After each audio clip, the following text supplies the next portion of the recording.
think I'm rich because I make the minimum payment, right? Isn't that what a lot of us do? And what we show people is that we want to show you how to get your investments on this side and your debt on this side. That's the kind of stuff that we teach. We try to teach you the places where, how we can avoid the debt and how we can build the savings.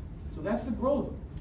The second thing is that we also have to understand safety, folks, because safety also has its risk. That wasn't a misspeak. Safety has its own risk. And that risk? Inflation. Do things get more expensive every year or do they get cheaper? More expensive. So what we know is that if every year I make $100 and I put it in my account and the bank is giving me like 0.5%, after 3 years, that $100 is worth $101.50. I mean, you can't even buy a taco for $1.50 anymore. You know what I mean? That's nothing. It'll take me 3 years to make $1.50 in interest, right? But then I also have to factor in that prices are going up by 3% a year. So probably I need $109 to buy it now, but I only got a 101. That's the problem. So then the other thing, say, okay, well, I don't want to do the banks. I want to go over here. Let me go over to this concept called investment. And investment is pretty good, right? Except that when you go to investment, you can make a lot, but you can lose a lot. So I lose 20% here. I have 80,000. Then the next year I make 10. The next year I make 10. Now I'm back at 96.80. Now how many of us would ever have gotten that right before? That doesn't make sense. I lost 20, then I made 10, and I made 10. Last I checked, I lost 20 and I made 20. I should be at 100, but I'm at 96.80. Because what a lot of us never knew, because no one has ever taught, is that when you lose money, you actually have to make higher than what you lost to get back to even. A simple example is if I had $100 and I gave you $100 and you lost half of it, how much you have left? 50.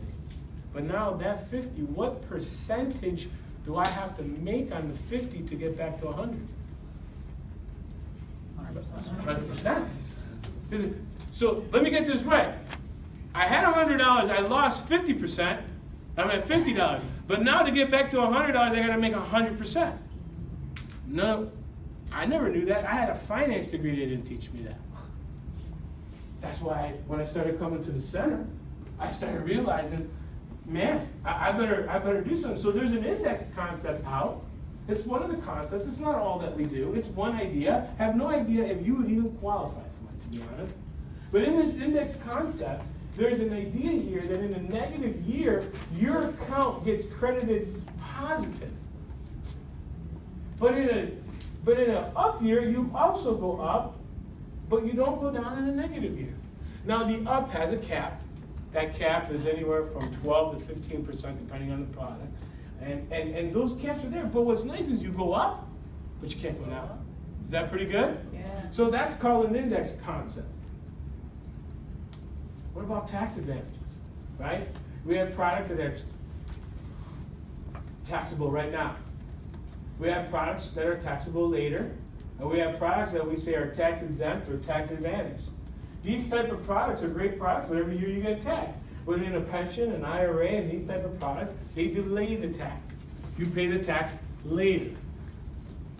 So simple way that I explained the last column, I just say, okay, if I have $1, right, and then I have $20, right? It's not a trick question. Would you rather pay the tax on $1, or would you rather pay tax on 20? $1. So what we talk about in the last column is that you pay the tax up front, in the beginning, after tax, and from your net income. You put after-tax dollars in. The only one that doesn't have an after-tax that you can actually deduct is the HSA, which is a health savings account, which is pretty neat. You can deduct it and get it out tax-free for health benefits. Very interesting account. I actually switched my family to this. Because the reason I switched is I figured out is that I can build up my own account instead of giving it to the insurance company and pay the same premium. And so instead of giving the premium to them, I pay the premium to myself. And so I have a high deductible, but if something happens, I still have more money than I would have if I would have, and it's completely tax-free, right? Now that's not something I want to really spend much time on, but that's the only one. The rest of these are after tax. The Roth IRA and all these. And what's great about these is you can get it on the back end with no tax. And that's why we figured if we're going to teach you one thing, we might as well teach you how to minimize taxes.